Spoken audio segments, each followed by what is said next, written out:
Muy buenas tardes. La Secretaría Nacional de Ciencia, Tecnología e Innovación CENACYT les da la más cordial bienvenida al webinar Tecnologías de la Información y Comunicaciones, Avance y Aplicaciones en nuestra sociedad. Saludamos muy cordialmente a nuestros panelistas, los doctores Jessica Sáez Barrios, el doctor Carlos Boya, el doctor Jaiber Vázquez y nuestro moderador científico, el doctor Iván Armuelles. La CENACYT y la Dirección de Desarrollo de Capacidades Científicas y Tecnológicas organizan esta serie de webinars denominados Conexión Ciencia con Expecarios, con el propósito de dar a conocer las investigaciones y trabajos que realizan los expecarios del programa de becas IFARUS CENACYT y cómo sus estudios impactan de manera positiva el avance de la ciencia en nuestro país. Durante este webinar podremos escuchar de primera mano el avance y aplicaciones en nuestra sociedad de las tecnologías de información y las comunicaciones. Este webinar está siendo grabado y lo compartiremos en nuestro canal de YouTube llamado Imagina TV. Al final de las 3 exposiciones, abriremos un espacio para preguntas que pueden ir colocando en la sección de chat y marcándolas con la letra Q. Sin más preámbulo, damos paso al primer tema del día de hoy: detección de fallas en el aislamiento de equipos de potencia utilizando Machine Learning, presentado por el doctor Carlos Boya Lara, quien posee un doctorado y máster en Ingeniería Eléctrica, Electrónica y Automática por la Universidad Carlos III de Madrid, España, posgrado en Docencia Superior por la Universidad del Istmo e Ingeniería Eléctrica y Electrónica por la Universidad Tecnológica de Panamá. Es investigador académico en la Universidad Interamericana de Panamá e investigador nacional 1 en el Sistema Nacional de Investigación SNI. Ha publicado artículos en revistas científicas enfocado en la aplicación de algoritmos de Machine Learning para detección e identificación eléctrica, acústica y electromagnética de descargas parciales en aislantes eléctricos. Además, ha publicado en otras áreas de la ingeniería tales como biomédica, mercados eléctricos y robótica educativa. Es líder de 2 proyectos de investigación financiados por la CENACYT, uno para el desarrollo de un laboratorio de ensayos eléctricos de alta tensión y otro para el desarrollo de cursos de robótica educativa sostenible y amigable con el ambiente. Además, cuenta con una gran experiencia como ingeniero de campo en el área de distribución eléctrica, como diseñador, supervisor, inspector, coordinador y gerente de proyectos. Con ustedes, el doctor Carlos Boya. Adelante, doctor Boya. Sí, muy buenas. Una pregunta, ¿van a poner la presentación ustedes allá? Es para saber si lo pongo desde acá y inmediatamente. Donde dice slides, doctor, usted puede apretar allí y ahí está su presentación ya cargada. Ok, gracias, muchas gracias. Para servirle. Ya pueden ver, es para verificar que todo esté perfecto. Buenas. Vamos a hablar de lo que es detección de fallas en aislamiento en equipos de potencia utilizando Machine Learning. Como deben saber ya, el sistema eléctrico es un bien que tiene muchísima importancia para la calidad de vida de hoy en día, y su confiabilidad tiene implicaciones importantes en toda la sociedad, ¿no? Por esta razón es importante que todos estos bienes, todos estos equipos de eléctricos tengan o sean vigilados de manera ininterrumpida para observar siempre su estado, su condición y velar pues porque no, o por lo menos pronosticar su fallo antes de que ocurra, ¿no? Estoy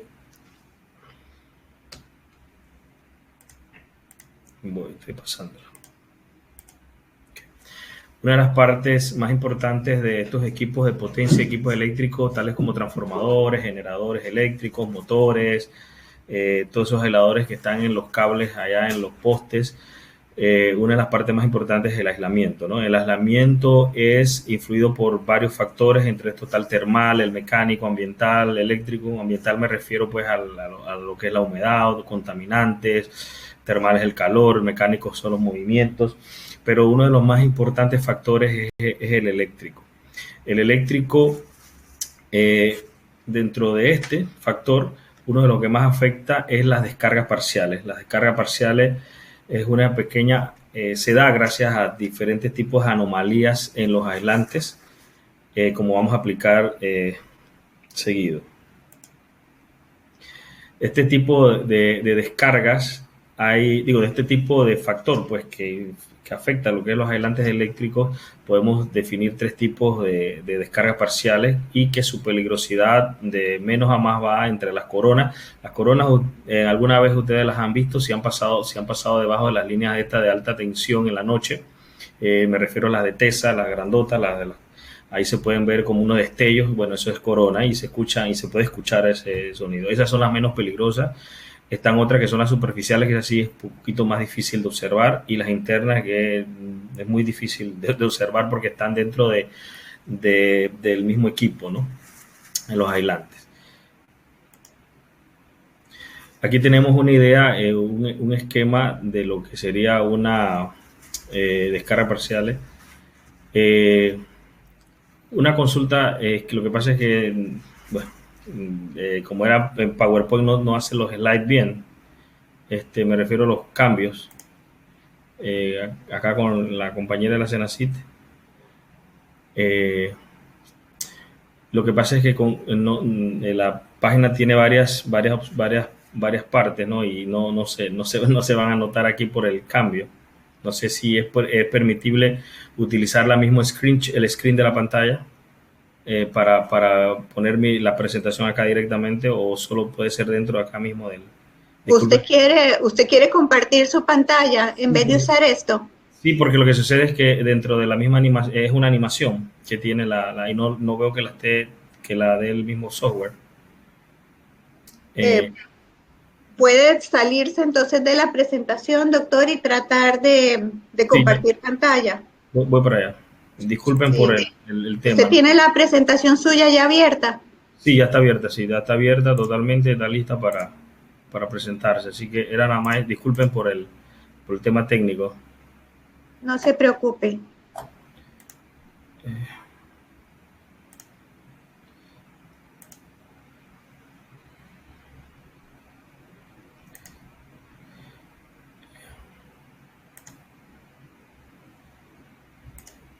¿Me indicas si se ve la pantalla ahora mismo? Sí se ve, doctor. Disculpen, y voy a ir directamente a donde estamos, ¿no? Sí, cómo no. Ok, muchas gracias por la paciencia. Para servirle. Disculpen por el... Ok, esto es simplemente para explicar rapidito lo que es el tema de los diferentes tipos de descargas parciales. Imagínense, esto es algo exagerado. Estos son dos electrodos, nivel eléctrico, pues, o sea, dos pedazos de metal. En medio hay un aislante que ustedes lo conocen, lo de los cables, estos polímeros. Y dentro, ¿qué pasa? Que cuando se construyen estos aislantes se quedan a veces pequeñas o microvacuolas, o sea, pequeñas burbujitas, pero de muy pequeñas. Y dentro de esas burbujitas se forman, cuando hay tensión eléctrica, se forman unos pequeños rayos, o sea, como descarga. Es casi lo mismo que si fuera una descarga eléctrica de esas que conocemos como los rayos, ¿no? Lo mismo, ¿no? Solo que a nivel muy pequeño, ¿no? Esas descargas comienzan a crearse y se forman unas pequeñas zonas que se van dañando alrededor del aislante, ¿no? Eso con el tiempo va cambiando sus propiedades dieléctricas, o sea, su capacidad de aislar, hasta que en algún momento, si esto no es atendido, se puede romper el dieléctrico. Y el dieléctrico, pues si se rompe, se da lo que es los cortocircuitos y todo esto, temas que se dañan la máquina, ¿no? Aquí tenemos un ejemplo de un estator. Estos son máquinas eléctricas que se han dañado y esto no es nada bueno pues para nosotros, para la sociedad, ¿no? Porque se deja de generar energía, si hay apagones, hay todo este tipo de temas, ¿no?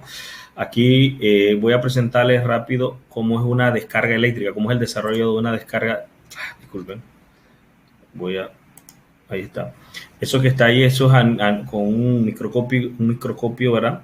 Y lo que están viendo es el desarrollo de una arborescencia. Aquí hay tensión eléctrica y esto es un material que se llama mica, que está en muchas máquinas eléctricas. Aquí se da el fallo, ¿no? Es para que tengan una idea ya pictórica de lo que es una descarga, ¿no? Eso es a nivel muy, muy pequeño, ¿no? O sea, por eso no lo podemos ver.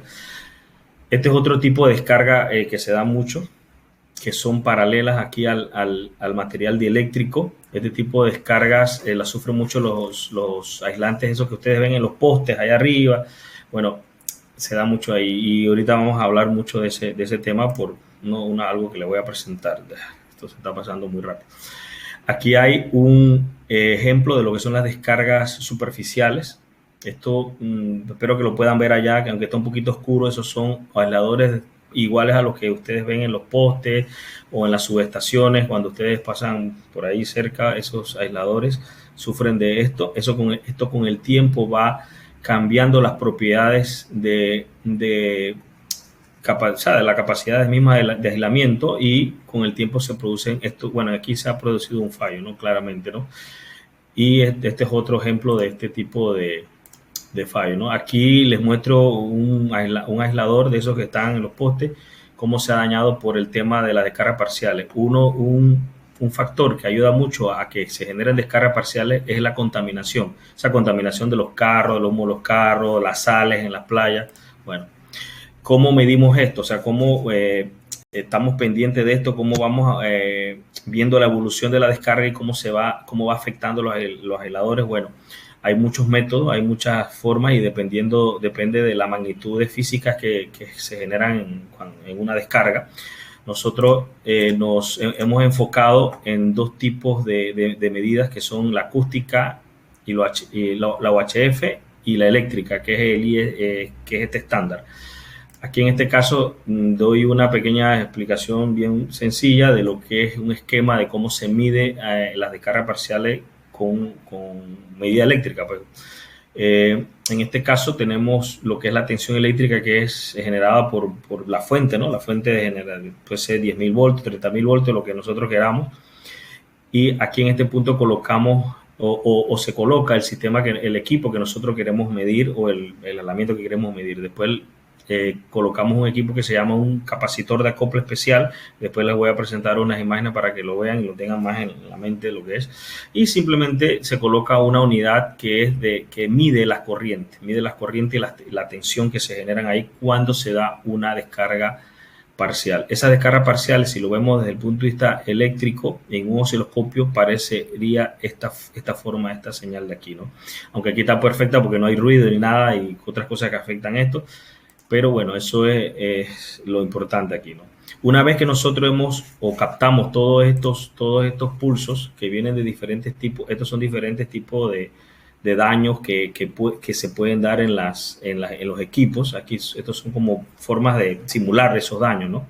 Pero son los diferentes tipos de daños. Una vez que usted mide esos daños, lo que realmente le llega, pues, o lo que usted graba, son como pulsos. Una cantidad enorme de pulsos y que esos pulsos tienen algunas características. Con esas características es que nosotros podemos alimentar a un sistema automático que pueda distinguir, incluso hasta decirnos específicamente qué tipo de descarga parcial hay, o si hay descarga parcial y de qué tipo. Y de esa manera nosotros nos podemos diagnosticar. Ejemplo, una descarga parcial de tipo interna es muy peligrosa que se esté dando en un equipo.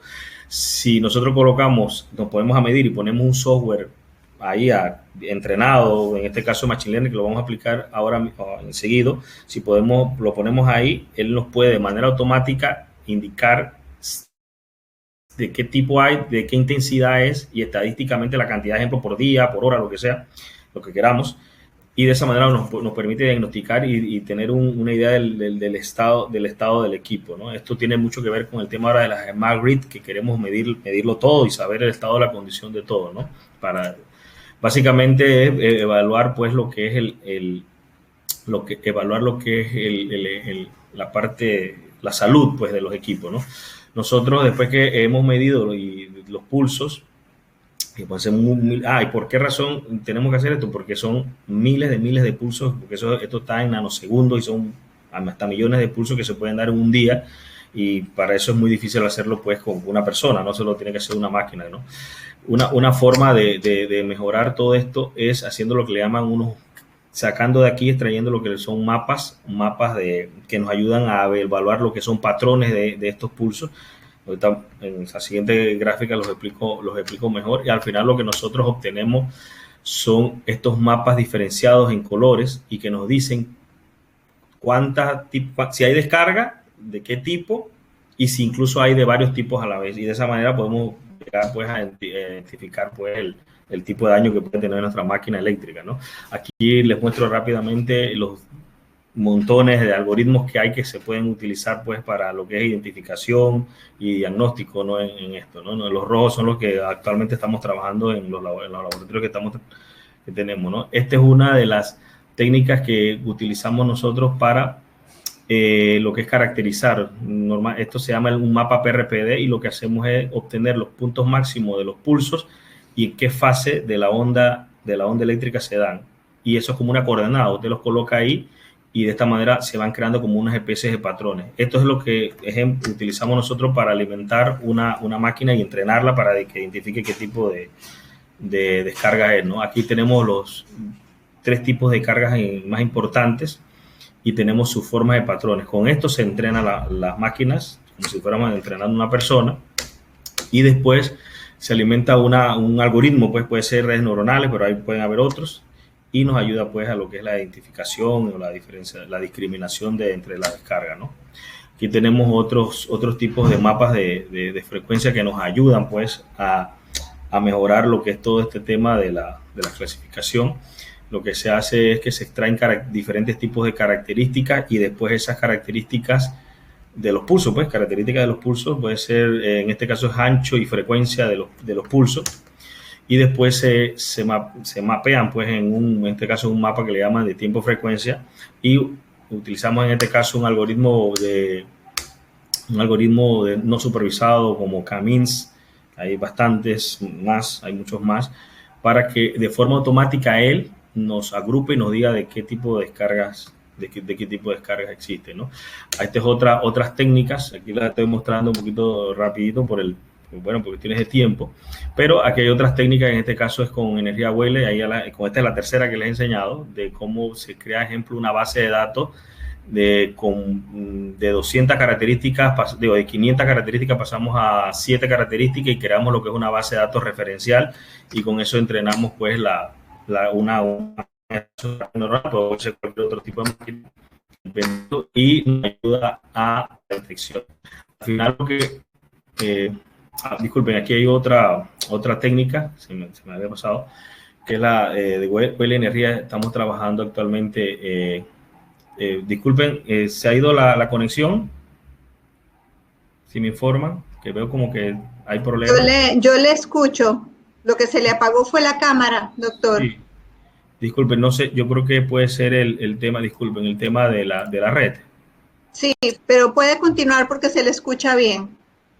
Si estoy tratando de que vea el tema, de que se vea no sé por qué tengo problemas de red, si tengo todo aquí está todo bien, disculpen. Bueno, al final vamos a esperar que regrese mientras voy hablando. Aquí, esa es otra técnica que tenemos que hablar, es la energía Weyl, que es algo que se ha propuesto hace pocos años y que nos ayuda pues a crear unos mapas tridimensionales, y dados esos mapas tridimensionales podemos aplicar algún tipo de algoritmo, en este caso no supervisado como el anterior K-means, pero hay unos montones más como DevScan y Fuzzy C-means. Bueno, hay muchos, ¿no? Ya, perfecto. Esto por lo menos es un trabajo que estamos haciendo actualmente, está por publicar, que es, estos son mapas que hemos creado desde estos pulsos y que vienen de señales reales de experimentos reales. Al final lo que se busca es crear estos mapas que ayudan muchísimo al que está el ingeniero en campo para ver el tema de qué tipo de daño, qué tipo de situación está pasando en las máquinas, ¿no? Nosotros actualmente estamos ya prácticamente hemos desarrollado, gracias a la CENACID y a la Universidad Interamericana de Panamá, un laboratorio en el cual estamos haciendo lo que es investigación del efecto de lo que es la contaminación en los aislantes eléctricos. Esto para ayudar pues al tema actual de mala calidad que hay en muchas de nuestras redes de distribución. Y bueno, aquí enseño algunas fotos del tema de lo que genera la contaminación. Y la idea es que estamos creando, además de estudiar todo lo que es el tema de la contaminación, al final lo que vamos a crear es un IoT, un Internet de las Cosas, un IoT, para medir lo que es las descargas parciales de una forma no invasiva, o sea, con antenas, recoger esa información, diagnosticarla, puede ser en el mismo equipo o mandarla a la nube, y que por medio de algoritmos de Big Data y Machine Learning nos permite evaluar el riesgo de que ese punto en la red eléctrica pueda fallar en algún momento, ¿no? Eso más que todo para apoyar pues a la gente de mantenimiento de las redes de distribución. Este es un proyecto que no se está haciendo mucho a nivel mundial, estamos liderándolos aquí en Panamá, eso es algo, una buena noticia, y bueno, gracias por el apoyo de la CENACID. Aquí rapidito pongo el estado ahorita del laboratorio. Aquí no tiene equipos, pero ya vamos a montar los equipos muy pronto y vamos a hacer una inauguración de este laboratorio de media tensión. Esto es una jaula de Faraday, que es importante pues para el tema de que no nos moleste pues todo lo que es las inducciones. Aquí están algunos tipos de los equipos que vamos a tener ahí, y que bueno, los invitamos a que nos puedan visitar en el laboratorio ya pronto. Solo muestro algunos de los equipos que hemos comprado, gracias pues al apoyo pues de las universidades, y este proyecto que es pues para hacer ensayos eléctricos y todo con temas de aisladores y esto. Este laboratorio va a ser el primero en la región, y gracias pues al apoyo de universidades como la Carlos III de Madrid en España, la Universidad Técnica Federico de Santa María, que nos ha apoyado muchísimo, la UTP, y una empresa de distribución eléctrica que se llama Celchisa de Chiriquí, que nos va a permitir hacer ensayos en campo, ¿no? Ya he terminado mi presentación, no sé si tienen alguna consulta, o si no, pues espero la siguiente. Muchísimas gracias al doctor Carlos Boya por su presentación. Las preguntas, vamos a tener un periodo al final de las presentaciones, así que vamos a continuar con el tema de la segunda presentación, que es tecnologías basadas en RFID para ayudar a las personas con discapacidad visual en su movilidad. Presentado por la doctora Jessica Sáez Barrios, ingeniera en electrónica y telecomunicaciones, egresada de la Universidad Tecnológica de Panamá y especialista en educación superior de la Universidad del Istmo de Panamá. Posee una maestría y un doctorado en ingeniería eléctrica de Texas A&M University College Station de Texas en los Estados Unidos.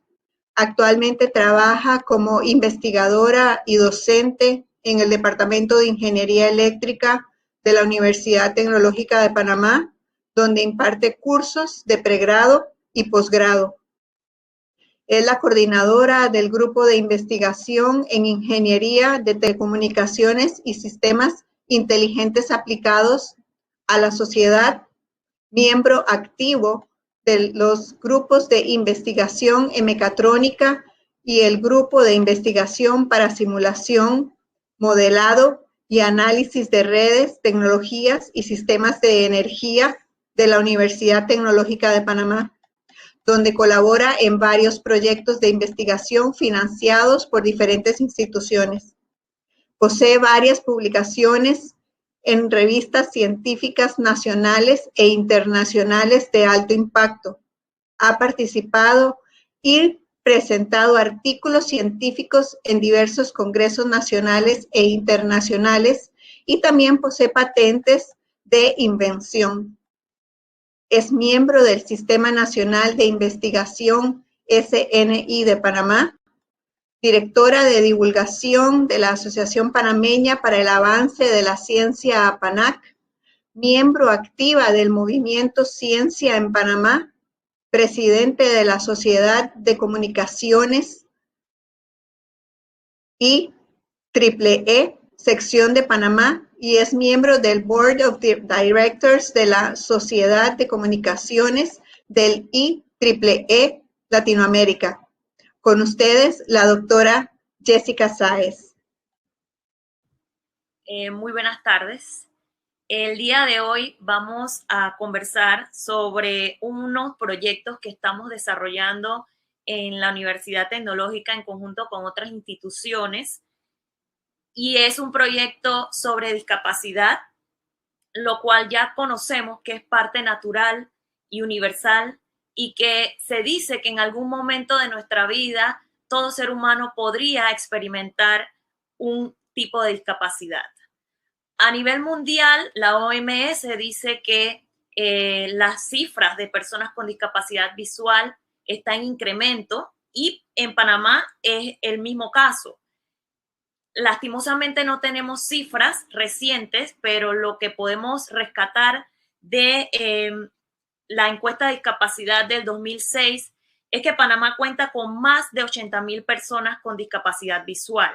Entiéndase por discapacidad visual algún tipo de nivel de ceguera, baja visión, dificultad visual o que han perdido la visión. Entonces, imaginemos a una persona con discapacidad visual que se quiere desenvolver en algunos de estos dos escenarios que vemos aquí en pantalla. En el transporte público, o imagínate a esa persona llegando a un edificio desconocido. El día de hoy, entonces, vamos a presentar algunas tecnologías que son basadas en radiofrecuencia para ayudar a personas con discapacidad visual en su movilización. Los proyectos que vamos a presentar, en realidad es un proyecto macro, cuyo acrónimo es Movidis. Son proyectos financiados por la Secretaría Nacional de Ciencia y Tecnología, desarrollados por la Universidad Tecnológica de Panamá, con algunas entidades colaboradoras que mencionaré al final. El contenido que vamos a ver es el que presento en este slide, y vamos a pasar rapidito a hablar de los antecedentes de este proyecto, el proyecto Movidis. Este proyecto nace por iniciativa de estudiantes del Centro Regional de COCLE de la Universidad Tecnológica de Panamá, porque ellos observaron a una de sus compañeras que tenía dificultades para llegar a las clases, y luego conversando con ella se dieron cuenta que la estudiante le costaba tomar el bus, o a veces el bus se iba, pasaba la parada de la universidad, y la chica pues tenía dificultades para llegar a clases. Motivados por esto, la UTP Azuero, junto con la UTP en Coclé y la sede de la Universidad Tecnológica, se unen y deciden enviar una propuesta de proyecto para buscar mejorar la movilidad de personas con discapacidad visual en el transporte público de Panamá, que es el proyecto Movidis 1. Y a raíz de esto surge la necesidad o el deseo de continuar este proyecto, pero para ayudar a las personas con discapacidad visual en su movilización en interiores. Entonces, pues si nos podemos analizar la discapacidad visual y el transporte público en Panamá, pues sabemos que una persona con discapacidad visual enfrenta muchos desafíos fisiológicos, psicológicos, sociales que afectan su calidad de vida. Por ejemplo, una persona en el transporte público le es difícil moverse de un punto a otro, le es difícil no extraviarse. A veces las personas con discapacidad visual deciden quedarse en casa o deciden no seguir por esa línea del trabajo tan deseado porque simplemente les cuesta desenvolverse de manera autónoma. Entonces, basado en esto, pudimos hacer un análisis de la situación de estas personas y vimos pues que para que una persona con discapacidad visual se mueva en el transporte público necesita primero recopilar información de sus alrededores, de las paradas, de los buses, información que muchas veces, o por decirlo, no está disponible para una persona con discapacidad. En las paradas no vemos ninguna tablero de braille, no vemos nada que pueda orientar a las personas. Además, pueden tener dificultades para tomar los autobuses correctos, para bajarse en el destino correcto, y esto lo hace que se vean forzados a quedarse en casa y conformarse, como dije hace un momento, con actividades más simples. Entonces, en el caso de los ambientes interiores, las personas pues también enfrentan muchas dificultades. Digamos que una persona con discapacidad visual quiere ir a una universidad, quiera estudiar, quiera seguir su carrera, estudiar una maestría. Esa persona tiene que aprenderse los salones, hacer un mapa mental. Si va a un mall, tiene que aprenderse las direcciones de las tiendas de una manera muy detallada. Y además, ellos se ven casi siempre la necesidad de contar con personas que la acompañen, personas que no tengan dificultades de visión, o los famosos perros guías, o el famoso bastón blanco, que es un dispositivo que se utiliza muchísimo para asistirse. Y el ambiente interior, aparte de todas las dificultades que hemos mencionado cuando están en el transporte público, que más o menos se puede considerar un ambiente abierto, en los interiores la persona necesita orientarse de alguna forma, es decir, saber dónde está ubicada y a partir de allí hacer un plan de cómo va a navegar desde el punto en que se encuentra hasta el punto en que desea ir. Y aquí en Panamá nosotros sabemos que hay falta de puntos de referencias, hay muchos obstáculos para estas personas, tienditas, puestitos, que no son fáciles, las superficies no son homogéneas, hay superficies también resbaladizas. Además, en caso de que tengamos etiquetas braille, no todas las personas saben leer etiquetas braille, y los sistemas que hay desarrollados a veces escapan del poder adquisitivo de las personas con discapacidad visual. Entonces, motivados por todo esto que he mencionado, surge el proyecto Movidis 1, que es para asistir a personas con discapacidad visual en el transporte público a través de sistemas integrados y de comunicación por radiofrecuencia. Antes de continuar, quiero conversarles un poquito, por si no manejan el término radiofrecuencia. Es una forma de telecomunicación que se realiza a través de ondas de radio y pues se caracteriza por movimiento de campos eléctricos, campos magnéticos, y en realidad nosotros estamos más familiarizados con este término de lo que pensamos. La televisión, la radio, la aviación, la comunicación de la navegación, la marítima, la de satélite, todas estas son diferentes formas de comunicación por radiofrecuencia que trabajan en frecuencias diferentes, frecuencias del espectro electromagnético, y pues que cada frecuencia tiene características diferentes, comportamientos diferentes.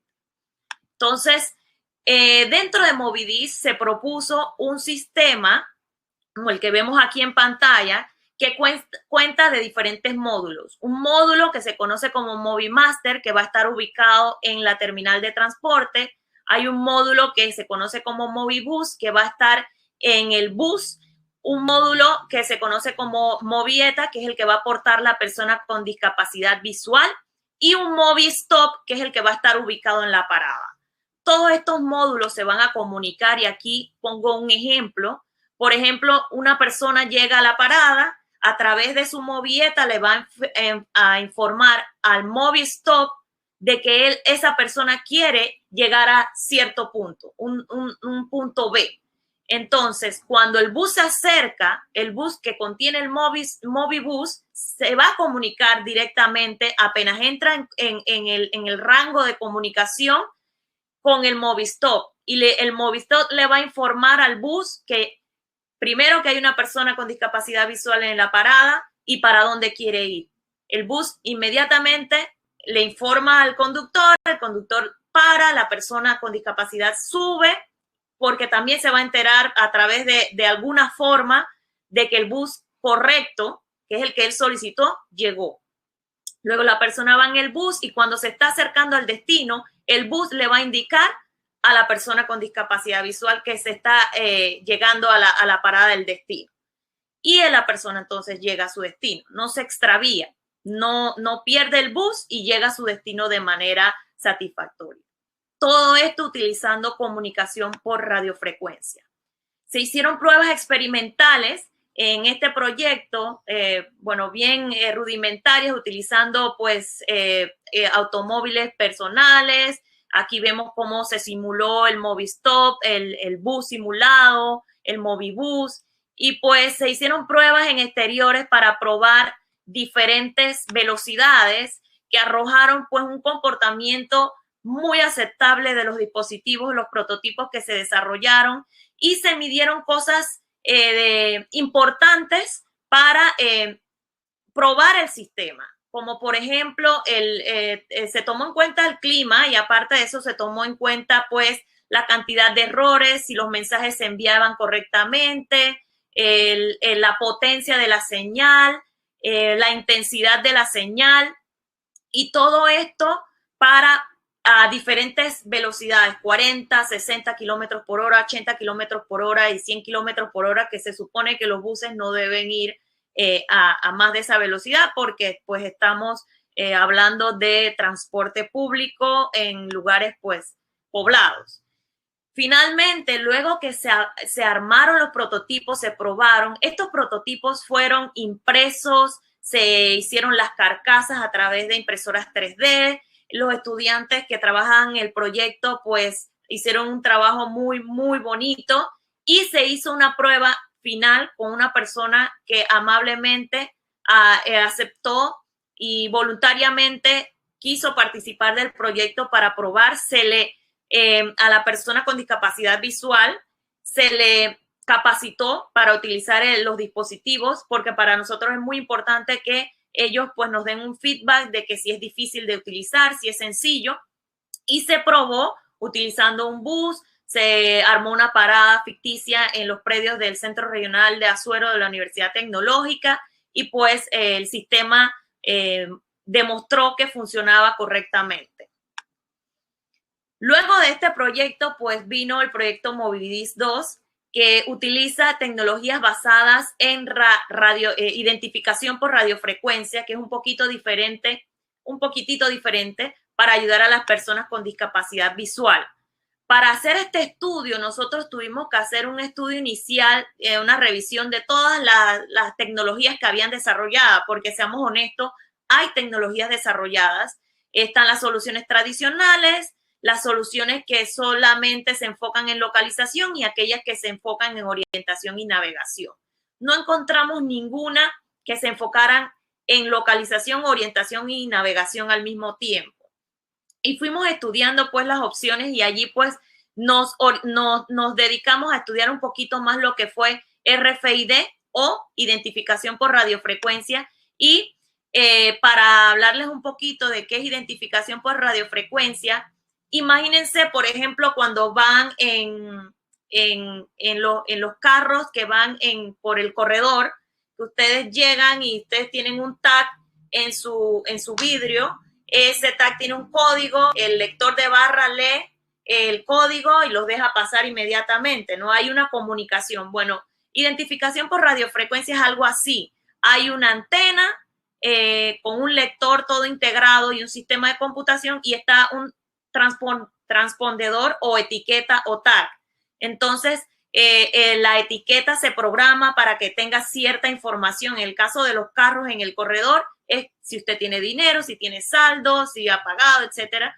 Y pues el lector se va a leer a través de su antena esa información que está en la etiqueta, que le podemos guardar muchísima información, y va a procesarla a través de un microprocesador. Entonces, básicamente ese es el funcionamiento. Y este que está aquí describe el concepto de Movidis 2.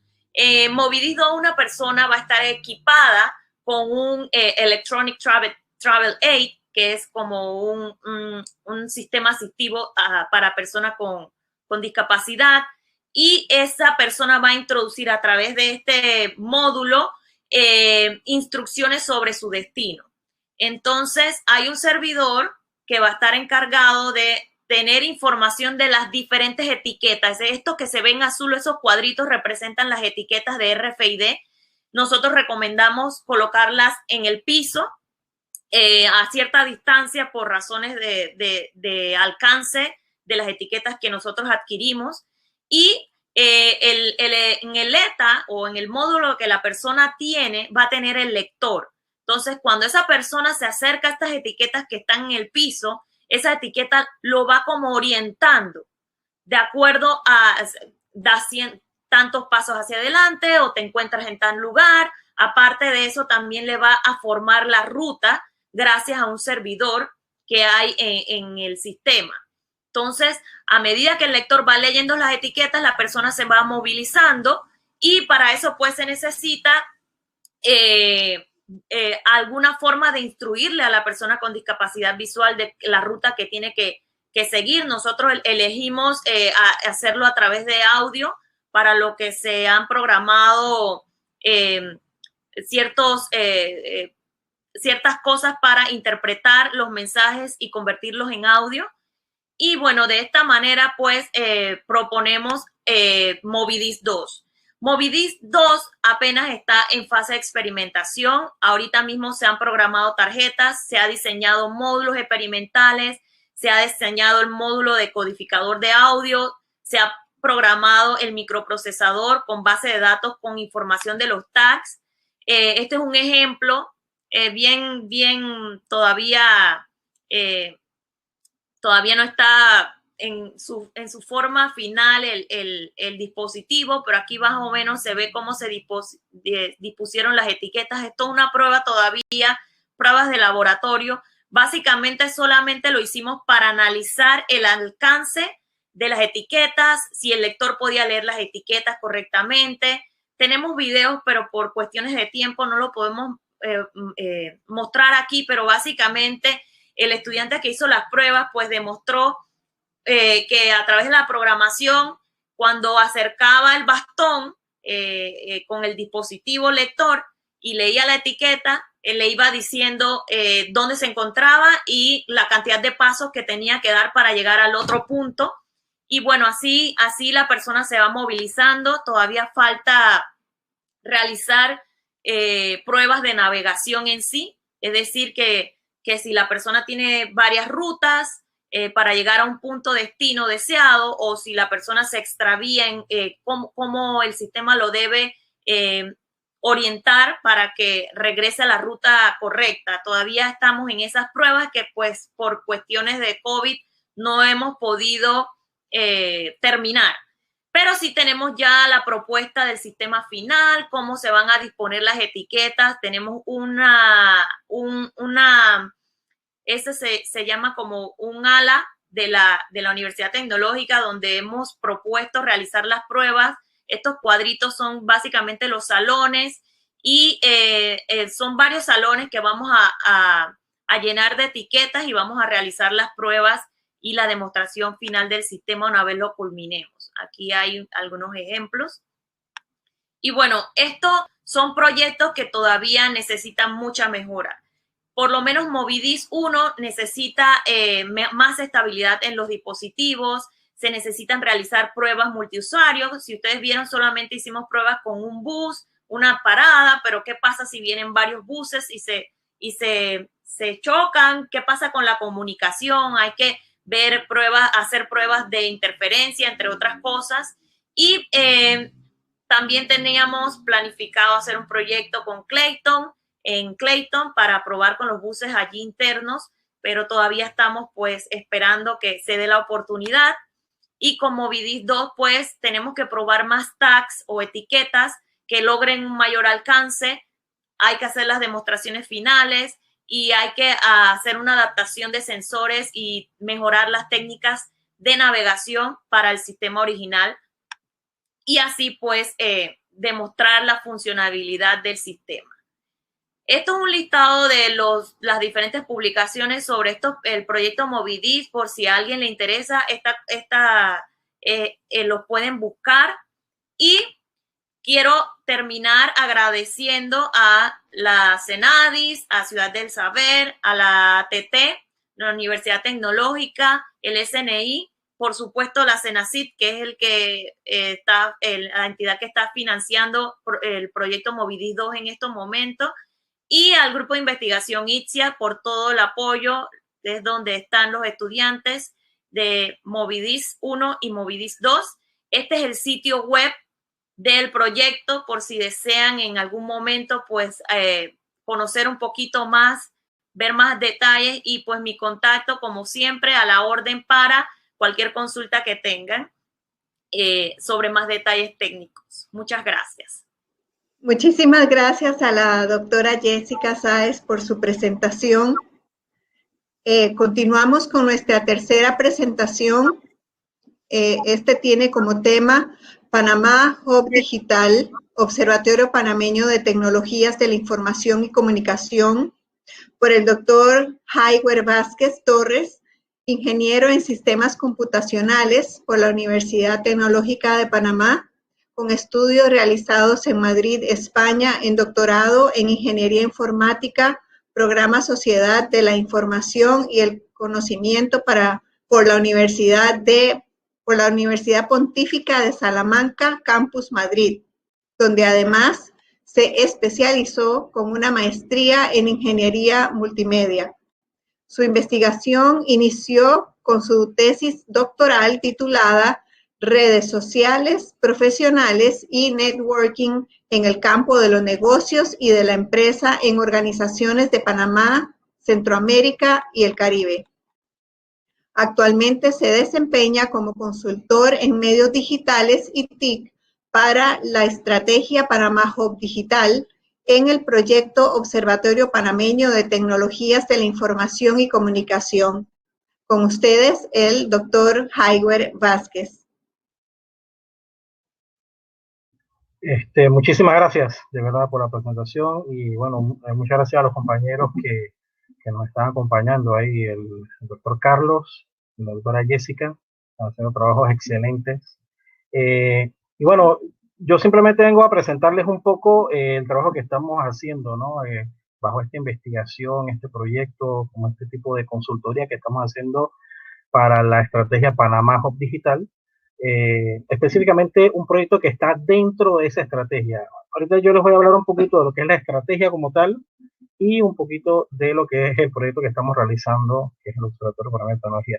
Como pueden observar, hay varios actores importantes involucrados dentro de este proyecto, ¿no? Lo que es la misma Comisión Panamá Hub Digital, la Cámara Panameña de Tecnología, que le mandamos un gran saludo, un gran agradecimiento porque siempre han estado ahí apoyándonos para todo este proyecto, la CENACYT, que claro, es uno de los pilares importantes dentro de lo que es la investigación en Panamá, y claro, la Universidad Tecnológica de Panamá, que nos ha apoyado siempre con todas estas locuras, como digo yo, las investigaciones que estamos realizando, ¿no? Bueno, les hablo un poquito muy rápido de mí, o sea, lo que yo soy es becario de CENACYT, como es parte de este proyecto, al igual que los compañeros, ¿no? Jessica, que realizó sus estudios en Estados Unidos, y el compañero Carlos en España también. Yo realicé mis estudios en Madrid, en la Universidad Pontificia de Salamanca, estudios de maestría en Ingeniería Multimedia, que es la parte que me apasiona más que todo, ¿no? Y un doctorado en Ingeniería Informática. Este doctorado tiene la característica que se desarrolla en algo que se llama la sociedad de la información y el conocimiento, ¿no? Algo que va muy de la mano para días como estos de pandemia, en donde podemos observar que esa sociedad de la información ya cambió. Esa sociedad de la información ahora forma parte de lo que es el uso de la tecnología, porque es lo que nos conecta al resto del mundo, ¿no? Entonces, algunas de las líneas de investigación que manejamos, que hemos manejado durante algún tiempo, desde las consultorías que hemos realizado, desde el Centro de Investigación CITIC, desde la Universidad Tecnológica de Panamá, algo así como lo que es la inteligencia colectiva, todo lo que es el estudio del uso de redes sociales a nivel de América Latina, estudio de lo que es lo que son los manejadores de comunidad o community management, y lo que es el digital media, ¿no? Una nueva línea de investigación que trabajamos en lo que estamos mezclando lo que es el uso de la multimedia, social media, web y lo que es la experiencia de usuario como tal, ¿no?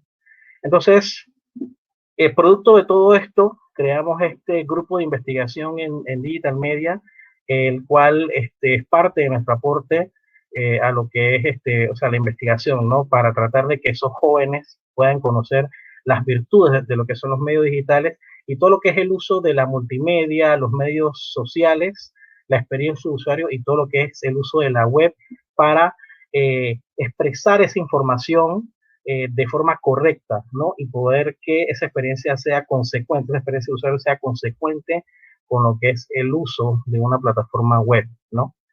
Entonces, hablando de todo eso, ¿no? Dentro de toda esta amalgama, hablamos de lo que es esa transformación digital, ¿no? Cualquier organización que no vive en un clima de transformación constante fracasará, ¿no? Esa es una frase de un español empresario llamado Daniel Vecino, que, o sea, que me ayuda mucho en este caso para introducir lo que les voy a decir, ¿no? La estrategia Panamá Digital, o sea, Panamá vio esa oportunidad de realizar este cambio hacia un hub de tecnología, hacia un hub digital regional, ¿no? Para destacar esas virtudes que tiene Panamá. Como saben, algunos de los principales cables de lo que es conexión de altísima velocidad pasan por Panamá. Y entonces, claro, tenemos esa oportunidad y claro, esta serie de empresarios, esta serie de organizaciones vieron de forma muy consecuente crear esta estrategia que es para el desarrollo del sector de las tecnologías de la información y la comunicación, con el principal objetivo de que Panamá sea ese centro de innovación digital a nivel de lo que es la región, ¿no? Entonces, esta estrategia tiene algunos pilares, ¿no? Lo que es la parte principal, lo que es el talento humano, todo lo que es la parte de la infraestructura, por ejemplo, de lo que es, o sea, lo que es la infraestructura de hasta dónde puede llegar el Internet, ¿no? Tanto la parte física y la parte social. Todo lo que es el marco regulatorio del uso de la tecnología, leyes que realmente aprueban y apoyan el uso de la tecnología para diferentes usos en el país, ¿no? Y todo lo que son recursos, ¿no? Para poder llevar a cabo este proyecto. Saben que todos estos proyectos necesitan un apoyo económico para poder llegar más lejos, llegar a las personas. Así. Esto es parte de lo que es la comisión o comité Panamá Hub Digital, ¿no? Como pueden ver, tiene 3 pilares importantes, lo que es todo el sector público que nos ha realizado un gran apoyo en todo este tiempo que realizamos este proyecto, hace más de 3 años que estamos realizando estudios con el observatorio.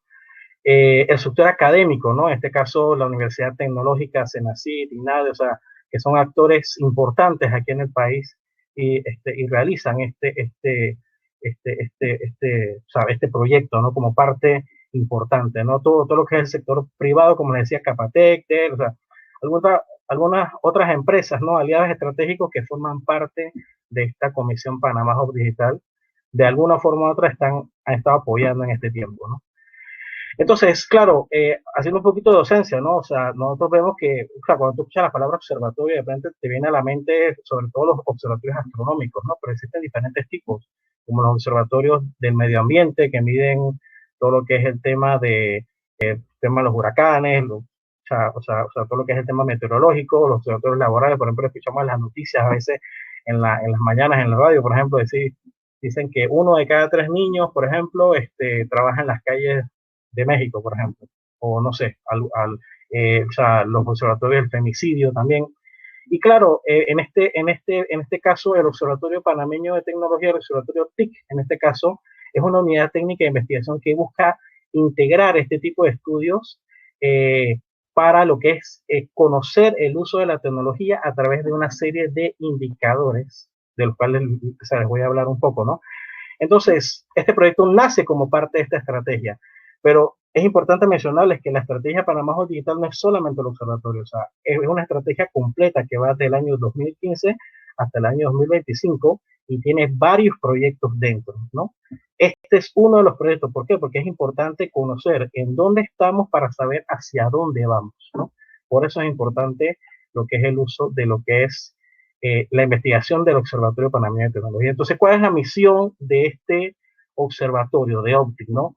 La misión es comprender la evolución del sector TIC de Panamá y sus perspectivas, ¿no? Para poder saber, por ejemplo, hacia dónde podemos ir con esta información, o sea, y llenar ese vacío de información que necesitan, por ejemplo, las empresas, que necesita también el sector público, saber cuántas personas, por ejemplo, están engrosando las filas de lo que es el cuerpo humano, o sea, que sabe del área tecnológica, cuántos egresados hay de las universidades públicas, cuántos egresados hay de las universidades privadas, para que estas empresas puedan saber con qué recursos humanos cuentan, por ejemplo, ¿no? Además de otra serie de indicadores. Y claro, el objetivo implícito, ¿no? Apoyar esa transformación digital de Panamá con la medición del uso de la tecnología en el país, ¿no? Entonces, bueno, verán, o sea, si hacen una búsqueda rápida, verán diferentes logos. Yo aquí les muestro los logos oficiales. Ha ido evolucionando también la imagen de Panamá Hub Digital y de Optic, así para que no se confundan, es el mismo proyecto. Y claro, nosotros realizamos, por ejemplo, o sea, en una primera fase realizamos lo que es, o sea, un pequeño acercamiento a lo que son los diferentes observatorios de TIC de Iberoamérica, ¿no? España también incluido en este caso, por el nexo ese que tenemos por el doctorado en España. Y bueno, es muy interesante porque, claro, el observatorio tiene diferentes áreas temáticas, ¿no? Hicimos alguna comparación de indicadores a nivel internacional, indicadores de World Economic Forum y otros estudios a nivel internacional que avalan lo que es la tecnología en el país. O sea, la parte económica se toma en cuenta muchas variables para poder llevar a cabo, ¿no? Estos estudios. La utilización de las TIC en Panamá, ¿no? Todo lo que es el uso de, o sea, y porcentajes de uso de redes sociales, la cantidad de personas que tienen, no sé, computadora en su casa, por ejemplo. Hay algunos estudios que están más completos que otros, pero es muy interesante realmente poder unir toda esta información y recopilarla en un solo lugar, que en este caso es el Observatorio Panameño de las TIC. Lo que es el recurso humano, lo que les mencionaba, o sea, muy importante saber cuánto recurso humano tenemos a nivel de país, ¿no? Y entonces, claro, cuál es el aporte de las universidades públicas, cuál es el aporte de las universidades privadas para de profesionales, sobre todo el área tecnológica, y que, claro, esto vaya ligado en esa relación universidad-empresa-estado. O sea, es muy importante que los estudiantes puedan salir con un conocimiento que realmente necesiten las empresas, ¿no? Y las empresas puedan salir con ese recurso humano que sea útil, ¿no? Para poder trabajar dentro de esa empresa. Y la parte de innovación, o sea, con todo el tema del uso de, por ejemplo, no sé, hemos incluido en esta sesión algunos indicadores, por ejemplo, bueno, que es algo que queremos todavía realizar, estamos en ese proceso, ¿no? De terminar esta investigación, para poder incluir indicadores, por ejemplo, como el uso de todo lo que son estas plataformas tecnológicas para solicitar comida, Uber, por ejemplo, y otras, ¿no?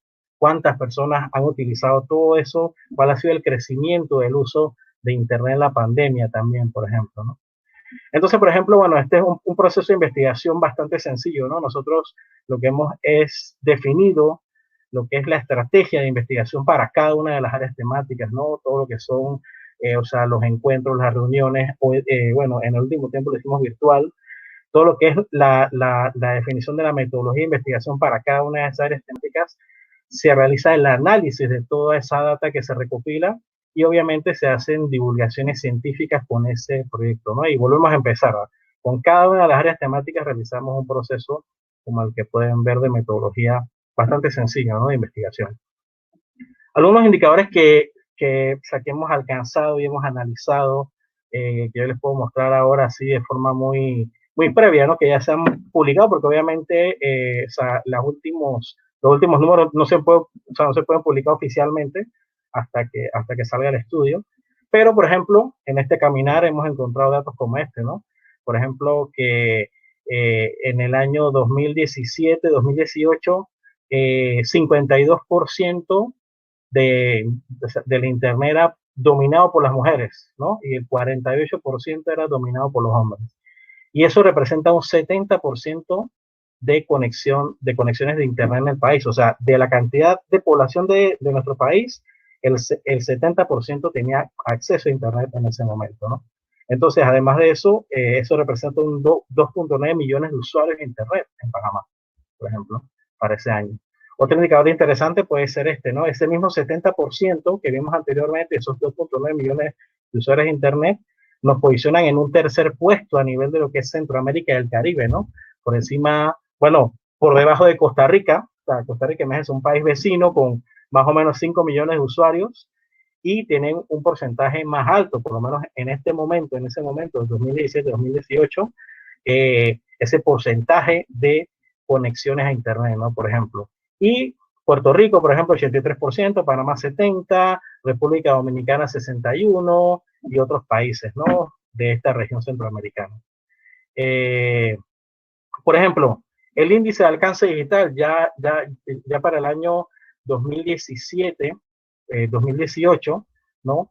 Vemos entonces ya esta comparación con otros países, ¿no? Ya en el segundo estudio realizamos este estudio, por ejemplo, Costa Rica por encima con ese 86%, lo comparamos con Singapur porque tiene una economía así de servicios así parecida a la de Panamá, ¿no? Chile, imagínense, 82% Chile, Brasil un 70%, Colombia 68%, México 67%. De repente nos preguntaremos por qué Colombia, al ser un país mucho más grande que Panamá, y México, al ser un país mucho más grande que Panamá, tiene menos porcentaje que Panamá, pero piensen algo.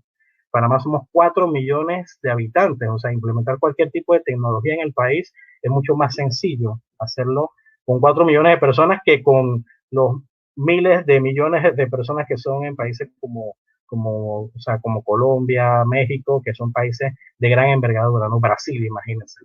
Y que nos comparemos con Brasil, o sea, Brasil está muy por encima entonces en ese caso. Entonces, claro, estos números cuando lo vas viendo, te van hablando, te van contando cosas, ¿no? Y tú vas tomando decisiones en base a esa data, ¿no? Por ejemplo, el World Economic Forum nos habla un poco de lo que es la adopción de las TIC en Panamá, ¿no? A través de una encuesta que ellos realizan a empresarios y a diferentes ¿cómo se llama? Organizaciones, ¿no?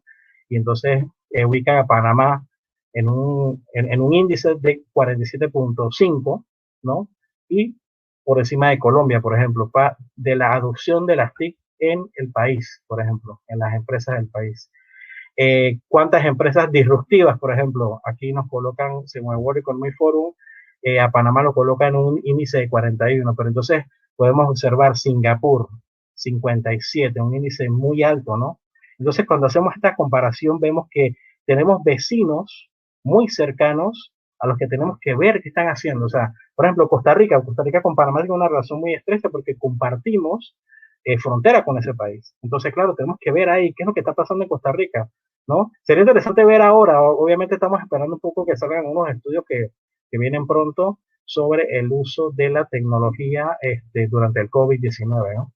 Y bueno, otros datos, por ejemplo, de lo que es el huella social, me imagino que muchas personas han visto este estudio también, es muy interesante porque muestra información de Google, de Internet World Stat y todo lo demás, en donde, por ejemplo, podemos encontrar en el año 2020 en Panamá, en enero de 2020, cuáles eran las palabras más, por ejemplo, buscadas, por ejemplo, cuáles eran, por ejemplo, en Alexa, por ejemplo, este comando que se utiliza en las casas y todo lo demás, Netflix, por ejemplo, Banco General, Google, YouTube, Facebook, por ejemplo, Yahoo, Bing, o sea, todo ese tipo de buscadores y palabras, el siglo, Instagram, por ejemplo, para ese año, ¿no?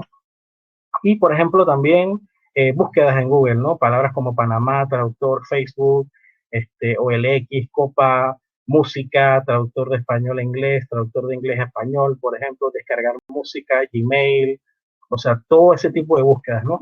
Y algunas de las búsquedas más interesantes o más realizadas en YouTube, por ejemplo, ¿no?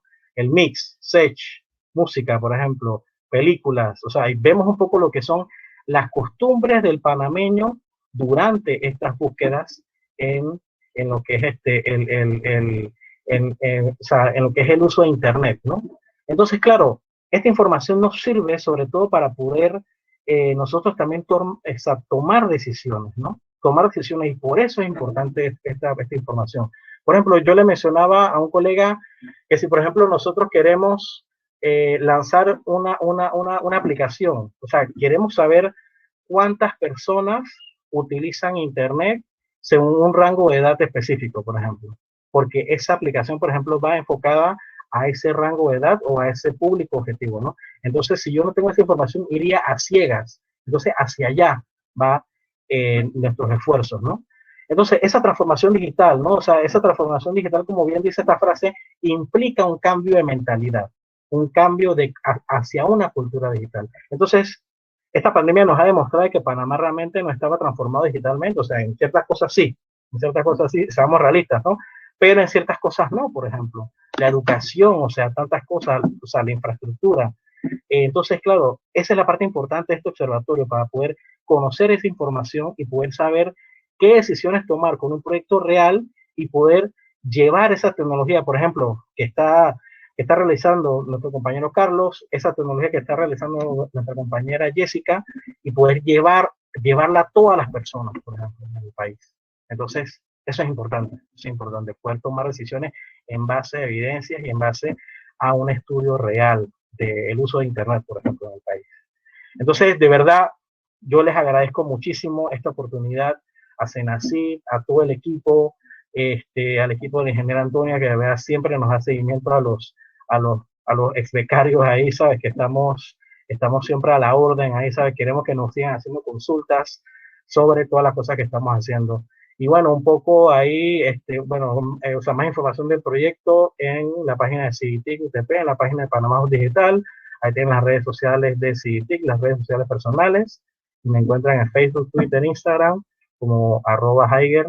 De verdad, muchísimas gracias por esta oportunidad. Agradecimiento a todo el equipo de Optic que ha estado trabajando fuertemente, los consultores que han estado con nosotros en algún momento del estudio. Muchísimas gracias a todo el equipo de Panamá Digital, a la gente de Capatec, a la gente de Senacid y a todo el equipo de la Universidad Tecnológica que siempre nos apoya para realizar estos proyectos. De verdad, muchas gracias a todos. Muchas gracias al doctor Haiger Vázquez por su presentación. Y a continuación, nuestro moderador científico, el doctor Iván Armuelles, nos brindará sus conclusiones sobre los temas presentados. El doctor Armuelles es doctor y máster en ciencias por la Universidad Politécnica de Madrid en España, en ingeniería de sistemas telemáticos e ingeniero en electrónica y comunicación por la Universidad de Panamá, donde es profesor titular en la Facultad de Informática, Electrónica y Comunicación.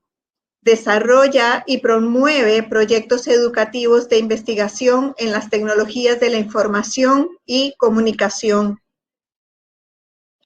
Es autor de diversos artículos científicos y colaborador de organizaciones internacionales como Virtual Educa, Aprende Virtual y el Instituto de Ingenieros Eléctricos y Electrónicos IEEE. A nivel internacional ha participado en proyectos de la Comunidad Europea y es evaluador de artículos científicos de congresos del IEEE en tecnologías de la información y comunicación, especialmente en telecomunicaciones y robótica. En el contexto de la Facultad de Informática, Electrónica y Comunicación de la Universidad de Panamá, desarrolló los primeros programas de posgrado, la creación del Centro de Tecnología de Información y Comunicación y en el campus virtual de la Universidad de Panamá. Es asesor de tesis de investigación de licenciaturas y maestrías. Es miembro activo del Comité Nacional de Robótica Educativa y promotor de concursos académicos como la Robocop Junior de Panamá y el International Space Apps Challenge de la NASA desde el 2015. Con ustedes, el doctor Iván Armuelles.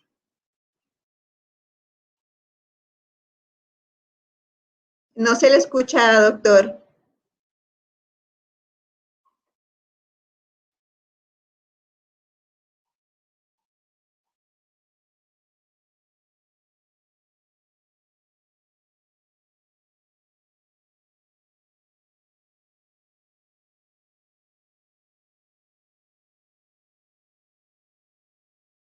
Creo que tenemos un problemita técnico con la computadora del doctor Armuelles.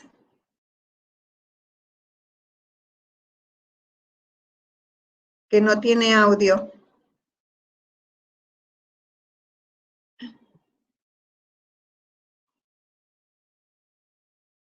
Bueno, vamos a pasar con una preguntita que tenemos del público mientras que el doctor Armoyes puede solucionar su problema de audio. Tenemos a el señor Evans. El señor Evans está conectado desde Haití y él su pregunta va hacia la consolidación y desarrollo de políticas públicas. Él pone CTEL, no sé si eso significará comunicación y telecomunicaciones. Él pregunta cuáles son las vinculaciones de la CTEL en las sociedades panameñas. Me imagino que cuáles son las vinculaciones de las comunicaciones y telecomunicaciones en la sociedad panameña. No sé si alguno puede contestar esa pregunta.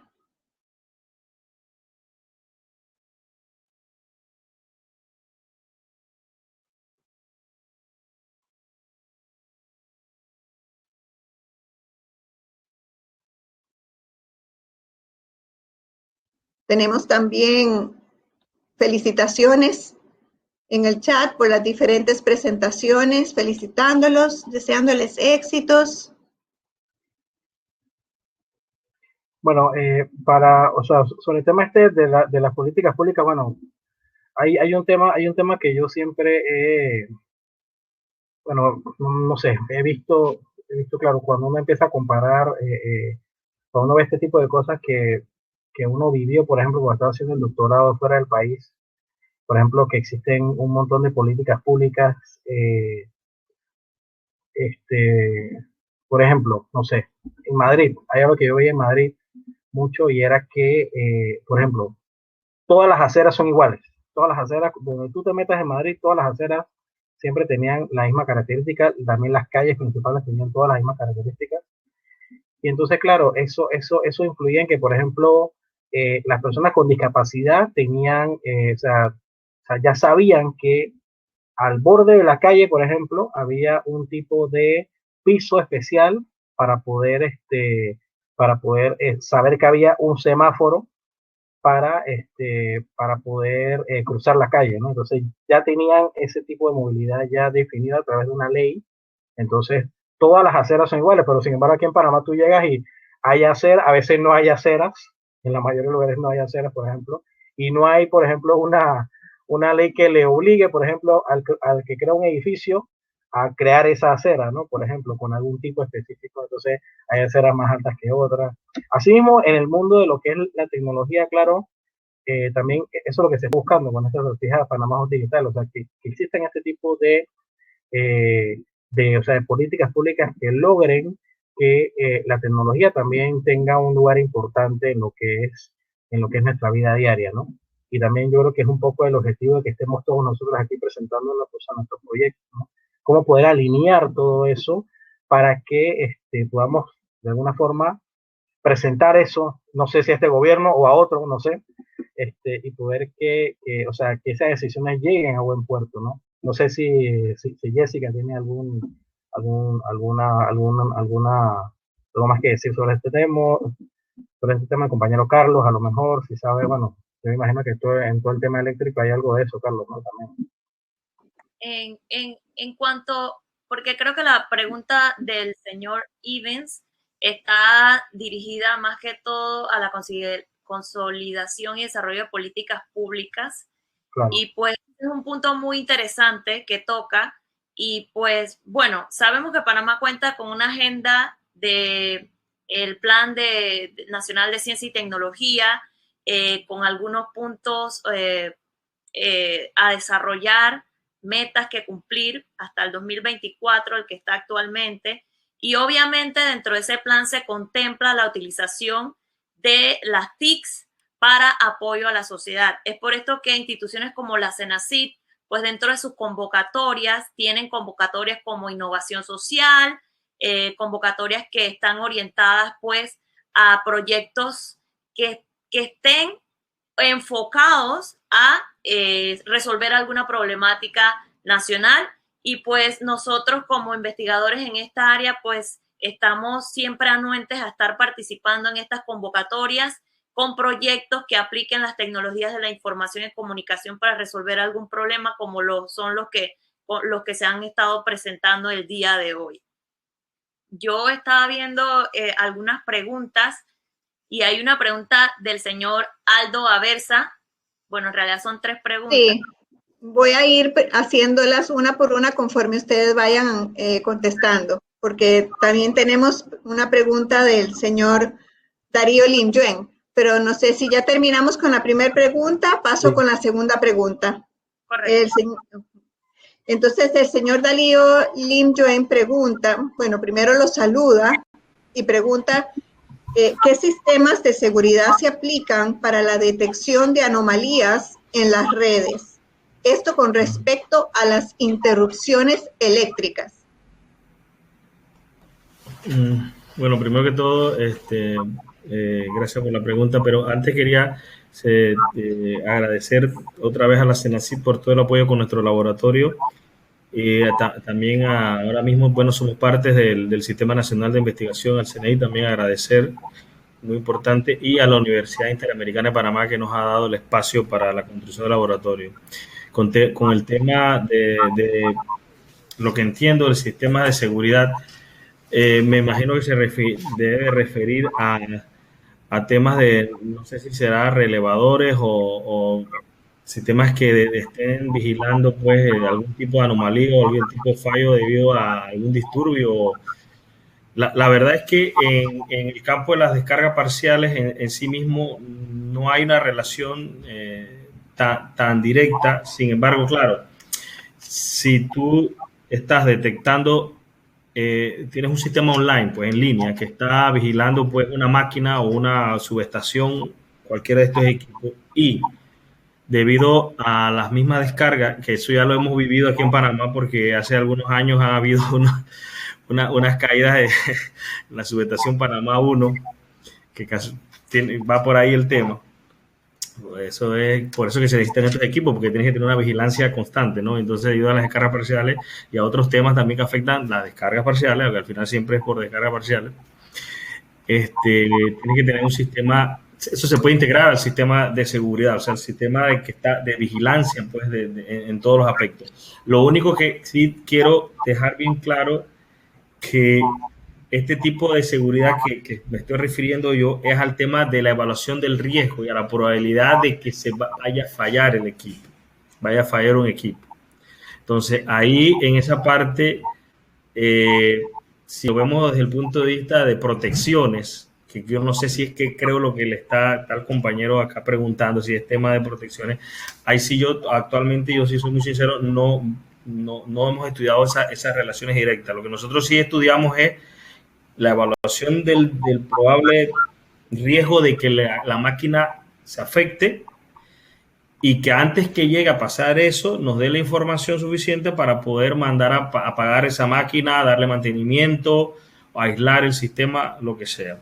Pero eso yo todavía no he visto esa parte de la integración con protecciones de la misma red en sí. No sé si habré contestado la pregunta, espero que sí, igual puede hacer alguna consulta más ahí, más en el chat, pero por ahí, bueno, no sé si la he podido contestar. Magnífico, gracias, doctor. Tengo una pregunta de Aldo Aversa. Bueno, no es una, es 4 en 1. Creo que son todas para la doctora Jessica. La primera pregunta dice, algunos lectores de radiofrecuencia pueden tener un rango relativamente largo. Para Movidis 2, ¿cómo están calculando la distancia entre tags para no confundir al usuario con el lector? Esa es la primera pregunta. Ok, perfecto. Muy buena pregunta. En realidad, sí existen tags para RFID que tienen un rango bastante largo. Nosotros hemos adquirido 2 tipos de tarjetas. Bueno, en realidad, varios modelos, pero los 2 tipos de tarjetas que existen, que son las activas y las pasivas. Hasta el momento solamente hemos hecho pruebas con etiquetas pasivas, que son las que tienen menos rango de comunicación, Y lo que estamos haciendo es que los chicos en los laboratorios están midiendo el área de cobertura, o sea, se prueba tarjeta por tarjeta, verificando el área de cobertura de cada tarjeta para entonces determinar la ubicación de las tarjetas de manera que no haya interferencia entre cuando el lector está adquiriendo la información, que no haya interferencia entre una tarjeta y otra. Ya esas pruebas se han hecho y han sido satisfactorias. El problema con las tarjetas pasivas es que no tienen mucho rango de conexión. Entonces, hace poco adquirimos tarjetas activas y es lo que nos hace, es el punto, justamente el punto que estábamos al iniciar en marzo cuando entró la pandemia. Así que estamos en esto porque pues no tenemos acceso a los laboratorios y necesitamos los laboratorios para hacer las pruebas de comunicación. Pero este proceso, Movidis 1, Movidis 2, los dos siempre pasan por pruebas de comunicación, conexión, verificación, de funcionamiento, de que toda la data sheet de todos los dispositivos funcionen como dicen que deben funcionar para poder entonces diseñar los prototipos y hacer los cálculos que menciona. La siguiente pregunta dice, ¿tendrán tags para puntos de referencia importantes? Ejemplo, fuentes de agua, baños. Sí, todo lo que son salones, por ejemplo. Hemos hecho ya las pruebas, ya estas pruebas sí están realizadas y el sistema funciona perfectamente. Si la persona se para frente de una fuente, le dice, estás en la fuente tal. Si está frente a un salón laboratorio, está frente al laboratorio de comunicaciones, está frente a tal lugar. O sea, el sistema de orientación está ya completamente diseñado y programado en los microprocesadores. La siguiente pregunta dice, ¿el lector estará conectado a algún dispositivo smartphone o funcionará por su cuenta? Por ahora estamos trabajando solamente con tecnología RFID, porque lo bonito del proyecto Movidis es que son dos proyectos en uno. Uno que está desarrollado en Azuero, que es puramente RF, o comunicación por radiofrecuencia, y uno que están desarrollando en Coclé, que es a base de dispositivos Android, programación Android, y creo que también el sistema operativo iOS. Así que ellos están desarrollando allá aplicaciones. La idea es de que en algún momento, si tenemos los fondos, pues hacer una unión entre los dos sistemas de manera que si uno falla, el otro quede funcionando. Creo que es lo que va a responder la pregunta número 4 que estoy viendo y me estoy adelantando, para poder tener pues ese backup en caso de que uno de los dos no funcione. Y en caso de que no funcione ninguno de los dos, porque RF no trabaja, se puede hacer que no trabaje con internet necesariamente, porque la base de datos la podemos tener en un lugar en donde no requiera acceso a internet. Entonces la comunicación por radiofrecuencia no necesita internet, y ese es el problema de los dispositivos a base de GPS, y en este caso para navegación interiores que utilizan beacons o señales Bluetooth, allí sí se necesita internet. Entonces esa es una de las motivaciones para haber propuesto un sistema basado en comunicación por radiofrecuencia, porque los dispositivos máster, que son como las bases de datos, se pueden quedar allí sin necesidad. Es como tener internet en una cajita, ¿verdad? Pero sin necesidad de ir a la nube. Entonces, esa es la ventaja de estar desarrollando proyectos a base de radiofrecuencia. Jessica, disculpe, que quería hacerte una consulta sobre el equipo. Sobre la primera pregunta, que no sé si no la entendí bien, pero una pregunta, tú estás trabajando con una codificación, ¿no? Con cada sistema está, o sea, que esa interferencia no sé si debe existir, porque cada comunicación debe llevar su código, ¿no? O sea, la información, la ráfaga de información que va a llevar su código de único de usuario o algo así, ¿no? El problema es que si tengo varias tags, cada tag se programa con cierta información. Eso es así. Pero el lector puede recibir la información de varios tags a la vez, porque están los dos dentro del área de cobertura. Entonces, yo creo que a eso es lo que se refiere el comentario y la pregunta del amigo Aldo. ¿Qué pasa si el lector llega al área de cobertura donde hay 2 tags que están en el alcance. Entonces, para eso se hacen las pruebas para saber a qué distancia voy a colocar los tags, de manera que cuando la persona esté con el lector, pues no se vaya a confundir y no vaya a haber problemas. Estas pruebas las tenemos que hacer todavía. Hasta el momento, con las etiquetas pasivas, como ellos tienen un rango tan pequeño que de hecho el lector que nosotros usábamos en una especie de bastón tenía que estar bastante cerca o próximo al lector, ¿ok? Y la ventaja de estas tarjetas es que se pueden leer desde diferentes puntos. ¿Qué pasa? Que adquirimos diferentes tarjetas. Algunas tarjetas tienen un rango de conexión, pues, multidireccional, por decirlo así. Otros son unidireccionales, pero los unidireccionales no tienen sentido para una persona con discapacidad visual, porque la persona no sabe, no ve o tiene dificultad para ver, entonces no va a estar buscando o posicionando el bastón como debe ser. Entonces, por eso la idea del otro tipo de tarjetas. Pero se prueban todas para poder determinar cuál es la que mejor se adapte al sistema que se diseña. Claro, y esas tags, la energía, la forma de energía, ¿no?, que ellas utilizan, ¿es la misma onda de frecuencia que llega o es algún tipo de alimentación de otro tipo? ¿Verdad? Porque eso creo que demoran a unos microsegundos y con eso es suficiente para que el microprocesador trabaje, ¿no? Como una onda de frecuencia y el tag le responde con la información. Ya.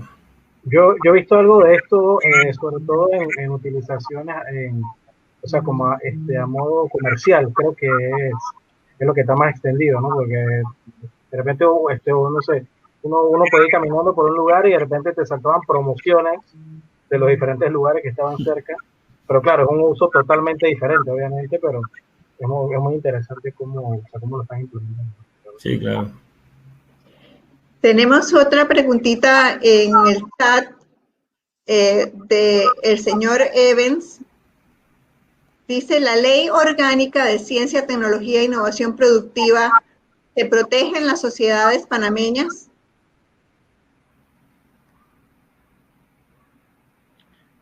Me imagino que es en la Ley Orgánica de Ciencia, Tecnología e Innovación Productiva se protege en las sociedades panameñas.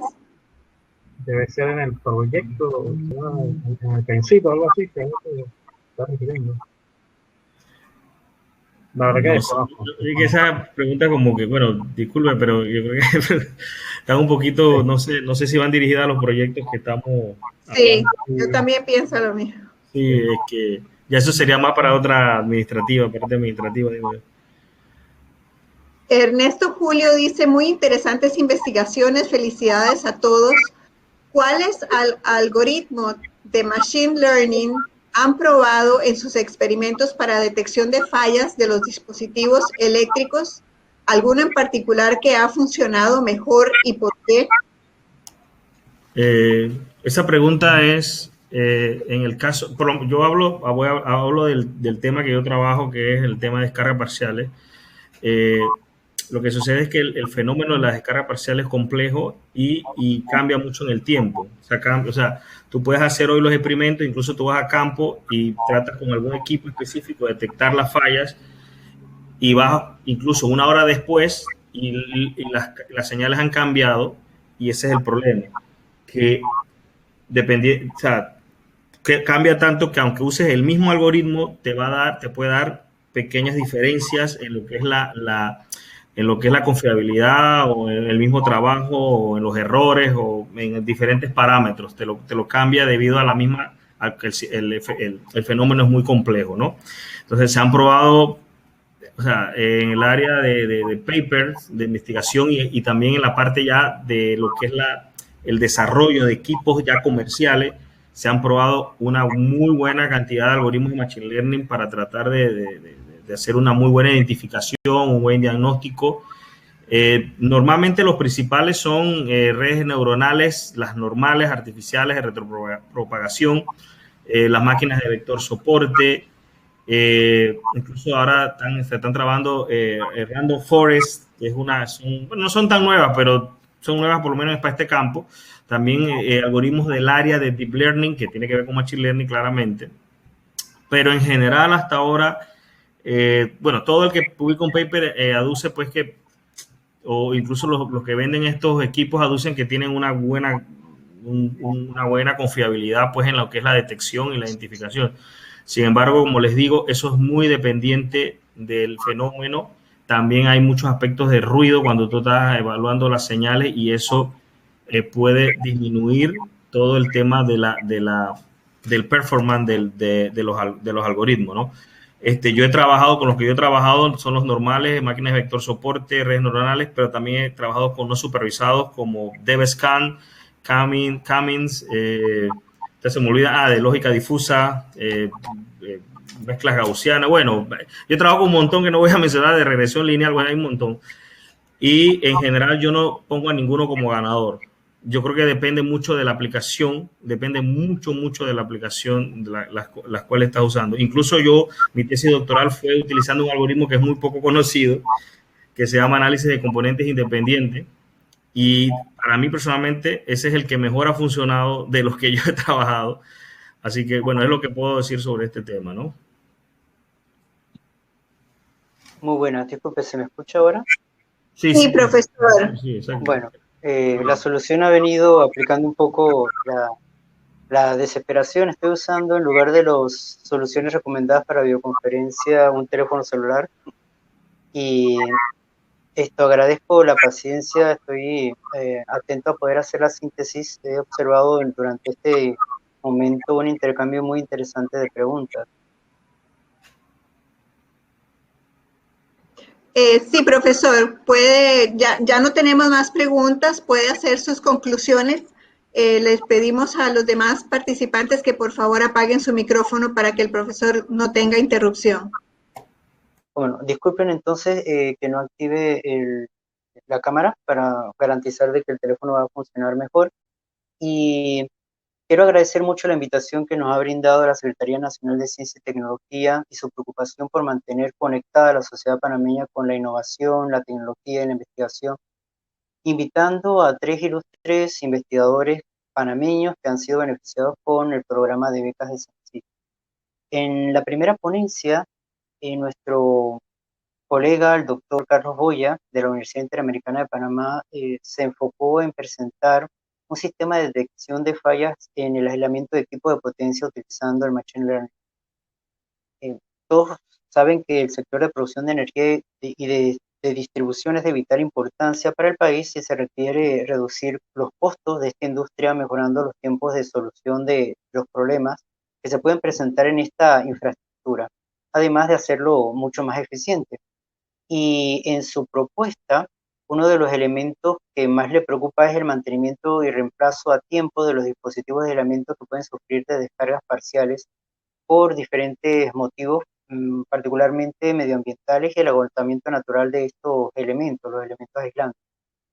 Nos ilustró acerca de los diferentes tipos de descargas parciales que se generan en estos elementos y en su clasificación nos indicó que las descargas producidas por los fallos internos son los de mayor preocupación y esto tiene mucho que ver con el material aislante interno del dispositivo y de todo el estrés al que es sometido. Por lo tanto, se han establecido toda serie de metodologías y parámetros para poder detectar estas descargas parciales de antemano y realizar algún tipo de acción preventiva. Estas técnicas van desde los mecanismos mecánicos y ópticos hasta los químicos y eléctricos. Sin embargo, su institución, su grupo de investigación, los proyectos que está liderando se enfocan en utilizar el método eléctrico IEC 60270, que es un método eléctrico que le permite recoger datos, digitalizarlos y de esta manera procesarlos para poder automatizar la identificación preventiva de fallos potenciales y en particular utilizar la inteligencia artificial para clasificar los diferentes tipos de fallos que se han detectado y también avisar de un inminente problema. Para eso se apoya no solamente de clasificadores, sino de sistemas de redes neuronales que hacen de forma autónoma la detección de estos problemas y poder transmitirlo al público.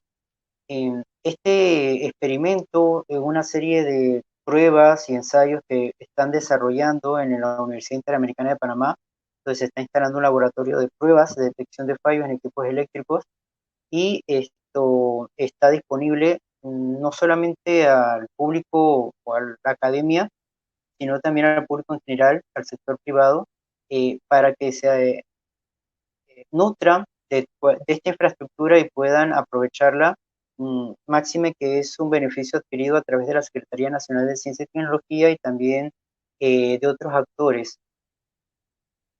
Este tipo de solución pues a nosotros nos llama bastante la atención y creemos que es de vital importancia para el país, ya que hemos tenido algunas incidencias en Panamá muy severas en el sistema de distribución, sobre todo en la época de lluvia, que son algunos de los factores que también provocan estas descargas parciales.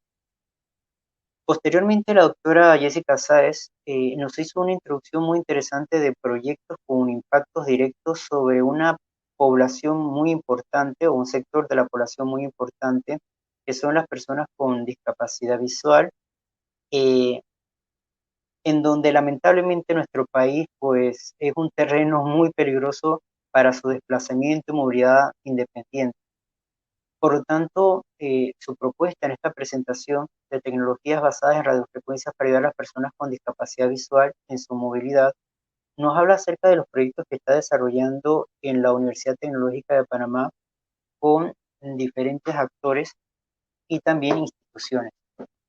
Estos proyectos se identifican con el acrónimo MOVIDIS y que consta de dos fases. La primera fase se preocupa por asistir a las personas con discapacidad visual que utilizan el sistema de transporte público, principalmente en autobuses. Y la segunda fase se preocupa por ayudar a que estas personas puedan desplazarse de manera independiente y con mayor facilidad en interiores, puede ser establecimientos, centros de estudios, centros comerciales, etc.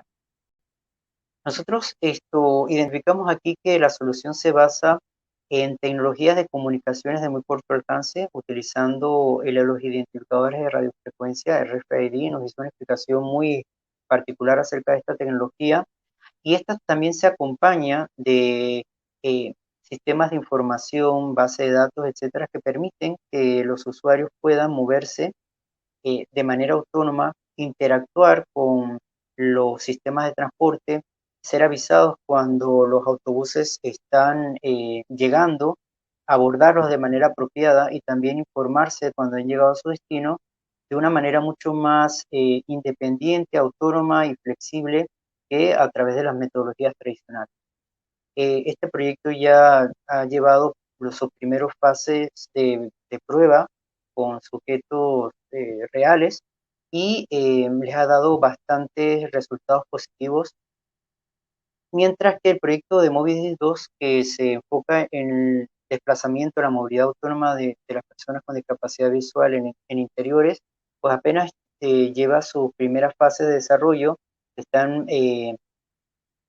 basando en dotar de las infraestructuras o los sitios internos de un ambiente de prueba de etiquetas de RFID que permitan indicarle la posición en la que se encuentra la persona que utiliza este sistema, y aún están afinando muchos de estos componentes, la arquitectura de hardware abierta que han implementado, y eh, el proyecto pareciera ser encaminarse un camino bastante positivo, y definitivamente nosotros aplaudimos de que las tecnologías de la información y comunicación se estén utilizando de manera creativa e innovadora, extinguiéndose de otras soluciones para darle apoyo y servicio a una población importante en nuestro país, en el que cualquier ciudadano también puede verse involucrado, porque los problemas de discapacidad visual pueden surgir en cualquier momento. Concluimos esta presentación con el doctor Jaiger Vázquez Torres, también de la Universidad Tecnológica de Panamá, quien nos ha presentado el desarrollo de un observatorio panameño de tecnologías de la información y comunicación, OPTIC, que se está implementando en la universidad donde labora, para apoyar al proyecto Estrategia Panamá Hub Digital, que tiene a diferentes tipos de actores a nivel nacional. El objetivo de la misma es poder dotar de información a este proyecto de Estrategia Panamá Hub Digital para crear mejores políticas y toma de decisiones en el marco de ese objetivo que es realista, que podemos lograr, de hacer de Panamá un centro de innovación y desarrollo de la tecnología. En el proyecto no solamente participa el sector académico, sino también el sector público y el sector privado, y durante sus primeros ejercicios pues se ha podido reunir bastante información acerca de los hábitos de uso, la clasificación por género del uso de las tecnologías de la información y comunicación, algunos tipos de impactos importantes, la cantidad de personas que se están capacitando y también que están aportando en el sector laboral en el área de las tecnologías de la información y comunicación, cómo algunas organizaciones están aprovechando las tecnologías de información y comunicación para hacerse mucho más competitivos basándose en la innovación. Bien, agradecemos realmente la participación de estos tres distinguidos investigadores panameños, colaboradores, beneficiarios de las convocatorias de becas de la Secretaría Nacional de Ciencia y Tecnología, porque se demuestra que esta política de apoyar a la población panameña para formarse, capacitarse en centros de investigación, en universidades de mucho prestigio, pues redunda en el incremento de la innovación, de la ciencia y la tecnología en nuestro país, ya que hemos podido evidenciar los productos, los artículos y los resultados de cada uno de estos proyectos que nos han presentado esta tarde de hoy. Le agradecemos a todos su atención y su interés en acompañarlos y por cada una de las preguntas muy oportunas e interesantes que se desarrollaron en la última fase de la presentación. Muchas gracias. Muchísimas gracias al doctor Armuelles por sus interesantes y acertadas conclusiones. Agradecemos a los panelistas por su tiempo, por sus presentaciones. Muchas felicidades. Gracias a todos los asistentes. Les invitamos a que nos sigan en nuestras redes sociales para que se enteren todas las actividades y oportunidades que tiene la CENACIT. Les recordamos que este webinar está siendo grabado y lo compartiremos en el canal de YouTube de la CENACIT llamado Imagina TV. Muchísimas gracias a todos y que tengan muy buenas tardes. Hasta luego. Hasta luego.